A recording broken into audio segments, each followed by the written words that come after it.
আজকে তো 7 জুলাই। বাংলা ব্লকেড শুরু হয়েছিল গত বছর।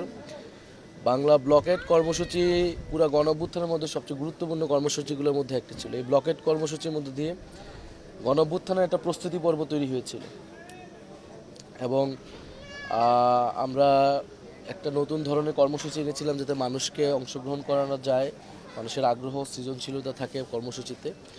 ফলে অবশ্যই আমরা আজকের এই দিনকে স্মরণ করছি। এই ব্লকেট কর্মসূচিগুলো যারা সফল করেছিল সেই সময় তাদেরকে ধন্যবাদ জানাচ্ছি। সেটা বাস্তবায়নের চ্যালেঞ্জগুলো কেমন ছিল ওই সময়?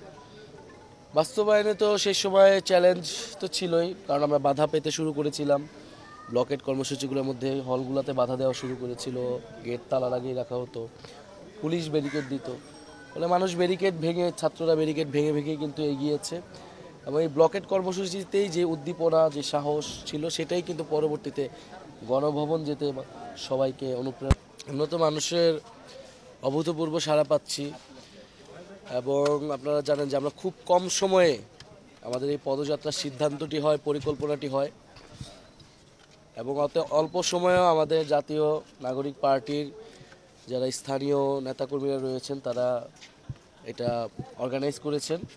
যদি আরও সময় পাওয়া যেত এই কর্মসূচিগুলো হয়তো আরও ব্যাপক হতো, আরও বড় করে করা সম্ভব হতো। তারপরেও আমাদের যেই সন্তুষ্টজনকভাবে আমরা প্রোগ্রামগুলো করতে পারছি। আর সাধারণ মানুষের অংশগ্রহণ অনেক ব্যাপকভাবে বেশি, তরুণদের অংশগ্রহণ বেশি এবং যারা গণ অভ্যুত্থানে অংশগ্রহণ করেছিল তাদের অংশগ্রহণ আছে। আমরা সব জায়গায় শহীদ পরিবারদের সাথে কথা বলছি, আহত যোদ্ধাদের সাথে কথা বলছি এবং প্রত্যেকটা এলাকার প্রবলেমগুলোকে আমরা অ্যাড্রেস করার চেষ্টা করছি। যেহেতু আমরা উত্তরবঙ্গ দিয়ে শুরু করেছি, রংপুর, তারপর রাজশাহী, ফলে রংপুর রাজশাহী বিভাগের জেলাগুলোর সমস্যা কী, এখানে সীমান্ত হত্যা থেকে শুরু করে কিছু কমন সমস্যা আছে সবগুলো জেলারই, আঞ্চলিক বৈষম্য, অর্থনৈতিক বৈষম্যের বিষয়গুলো আছে, সেই বিষয়গুলো আমরা অ্যাড্রেস করার চেষ্টা করছি। একইভাবে আমাদের প্রত্যেকটি জেলায় বা বিভাগে আমরা আগাবো এবং পুরো সামগ্রিক এই যে বাংলাদেশের চিত্রটা এখন পরিস্থিতি নিয়ে আমরা আমাদের ইশতেহারটা তৈরি করব।